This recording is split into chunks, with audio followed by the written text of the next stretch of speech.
My name is Elora Hayes, and what I'm about to share with you is something I never thought I would speak about, let alone share with the world. It's deeply personal, and for a long time, I struggled to find the right words to explain it. But after much prayer and reflection, I've realized this story isn't mine to keep. On one particular night, everything in my life changed in an instant. What began as an ordinary late-night drive home became the most extraordinary moment of my existence. I experienced what I can only describe as a divine appointment, an event orchestrated not by chance, but by God, to reveal truths about life, faith, and where humanity needs to be, both physically and spiritually, as the world around us begins to change. It was October 19th, 2022, a cold, quiet evening in Havenwood, Maine, where I've lived most of my life. That night, I had been visiting my best friend, Lena, at her home a few towns over. We spent hours catching up, laughing and sharing stories, completely losing track of time like we always did. By the time I finally said goodbye and started my drive home, it was already close to midnight. The drive was familiar, a long stretch of highway bordered by dense woods on either side. There wasn't another car in sight, just the rhythmic hum of my tires against the road and the occasional flicker of headlights from a distant turn. I was tired, but I felt at peace. I remember glancing at the clock on my dashboard. 12:03 a.m. I thought to myself, only 20 more minutes and I'll be home. But just as that thought crossed my mind, something happened that I'll never forget. I don't remember exactly how it happened, but I do remember the flash of headlights in my peripheral vision and the deafening sound of metal colliding. A deer had leapt onto the road, forcing me to swerve sharply to avoid hitting it. The next thing I knew, my car was spinning out of control. The world around me became a blur of darkness and motion. I could hear the screeching of tires, the crunch of metal, and my own heartbeat pounding in my ears. My car crashed through the guardrail, skidding off the road and into the trees. Everything went quiet, and then there was nothing but darkness. I later learned that my car had flipped twice before coming to a stop. By the time emergency responders arrived, I had no pulse. For 7 minutes, I was clinically dead. But in those 7 minutes, something extraordinary happened. The moment the world around me faded, I found myself in a completely different place. It was as though I had stepped out of time and into eternity. The first thing I noticed was the light, a light so radiant, so pure it felt alive. It wasn't harsh or blinding. Instead, it wrapped around me like the warmest embrace I've ever felt. I realized I wasn't in my body anymore, but I didn't feel disconnected or afraid. In fact, I felt more alive than I ever had on earth. My senses were heightened, my thoughts clearer. Everything around me seemed to vibrate with life and energy. As I stood there, I became aware of a presence, one that was both comforting and awe-inspiring. I didn't see anyone at first, but I felt a love so overwhelming that it brought tears to my eyes. Then I heard my name, Elora. The voice called. It wasn't just a sound, it was a feeling, a resonance that filled every part of me. It was gentle yet powerful, carrying with it an authority I couldn't ignore. I turned toward the voice, and that's when I saw him. Jesus stood before me, radiating a light and love that I can't fully describe. He wasn't just standing in the light, he was the light, His presence was so overwhelming that I fell to my knees the moment I saw him. His eyes were what struck me the most. They were filled with compassion, understanding, and an unconditional love that seemed to reach into the deepest parts of my soul. When he looked at me, I knew he saw everything. Every joy, every sorrow, every mistake. And yet he loved me completely. "Elora," he said again, his voice gentle but firm, "there are things you must see." In an instant, it was as though my entire life began to play out before me. But this wasn't like watching a movie or flipping through memories. I was reliving each moment, experiencing it from a completely different perspective.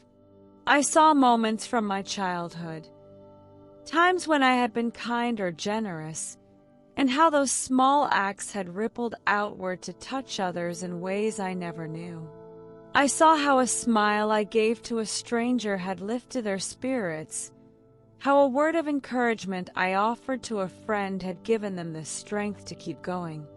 But I also saw the moments I wasn't proud of, times when I had been impatient, judgmental, or selfish. I saw how my words had hurt people, even when I hadn't intended them to. And while Jesus never condemned me for those moments, I felt the weight of them in a way I never had before. He wasn't showing me these things to make me feel guilty. Instead, he wanted me to understand the power of my choices, how every action, no matter how small, creates ripples that extend far beyond what we can see. Then, the scene shifted, and Jesus said, "Now I must show you what is to come." What I saw next was unlike anything I could have imagined. I was shown a vision of the earth, but it wasn't the earth I knew. It was a world filled with chaos and confusion. I saw natural disasters happening on an unprecedented scale. Earthquakes, floods, fires, each one leaving devastation in its wake. I saw political and social unrest, with people turning against one another out of fear and anger. Communities were divided, families torn apart. Technology played a huge role in what I saw. It wasn't just a tool anymore, it had become a weapon. People were glued to their screens, consumed by distractions and false narratives. Social media, entertainment, and endless streams of information had created a barrier between people and the truth. But the most chilling part of the vision was the spiritual darkness that seemed to cover everything. I saw people searching for meaning, for purpose, but looking in all the wrong places. They were drawn to false teachings and hollow promises, trading the truth of God for lies that left them empty and lost. Amid all this darkness, I saw something extraordinary. Scattered across the earth were small, glowing lights, beacons of hope in the midst of despair. These lights weren't physical, they were people. Jesus explained that these lights represented his followers, those who remained steadfast in their faith, even when the world around them was falling apart. These believers weren't the loudest or most powerful, but they carried a quiet strength that couldn't be extinguished. I watched as these lights grew brighter, spreading their warmth and hope to those around them. They formed communities, places of refuge where people could come together in faith and love. "These are my people," Jesus said. "Even in the darkest times, my light will shine through them. The darkness will not overcome it." As the vision faded, I felt an overwhelming sense of peace and purpose. But then Jesus looked at me with a tenderness that broke my heart. "Elora," he said, "your time here is not yet finished. You must return and share what you have seen. Tell my people to prepare, to stand firm, and to trust in me. I didn't want to leave. The love and peace I felt in his presence were unlike anything I had ever experienced. But I knew he was right. I had a mission to complete. When I opened my eyes, I was surrounded by chaos. The peaceful, radiant world I had just been in was gone, replaced by the flashing red and blue lights of ambulances and police cars. The sound of voices shouting and the hum of machinery felt overwhelming compared to the serenity I had just experienced. I was lying on a stretcher, my body trembling and my head pounding. A paramedic was leaning over me, speaking in urgent tones that I could barely comprehend. "You're lucky to be alive," he said. "Stay with us, okay?" Even in my disoriented state, I felt an incredible calm. It wasn't the kind of calm that comes from a sedative or shock. It was the residue of the peace I had felt in Jesus' presence. I knew without a doubt that I had been brought back for a reason. The ride to the hospital was a blur. My body felt broken, weak, and heavy, but my spirit felt stronger than ever. I couldn't stop thinking about what I had seen, about what Jesus had shown me. His words echoed in my mind. "Tell my people to prepare, to stand firm, and to trust in me." The days and weeks after the accident were some of the most challenging of my life, not because of the physical pain, though there was plenty of that, but because of the emotional and spiritual weight of what I had experienced. I couldn't stop thinking about the vision of the future Jesus had shown me. The chaos, the division, the darkness spreading across the earth. It wasn't just a warning, it was a wake-up call. I realized that the time to prepare wasn't sometime in the future. It was now. At first, I struggled with how to tell people what had happened to me. How do you explain an experience like that? How do you put into words the overwhelming love and light of Jesus, or the urgency of the message he gave me? I started small, sharing my story with close friends and family. Their reactions were mixed. Some were deeply moved, while others seemed skeptical, unable to wrap their minds around what I was saying. But I didn't let that discourage me. I knew this message wasn't mine to keep. It was something I had been entrusted with. One of the hardest parts of my experience to process was the darkness I had seen spreading across the world. It wasn't just a metaphor or an abstract idea.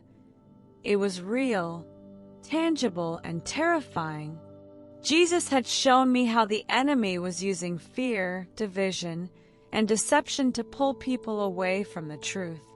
I saw how distractions like social media, entertainment, and endless pursuits of material success were numbing people to the voice of God. What broke my heart the most was seeing how many people were searching for meaning but looking in all the wrong places.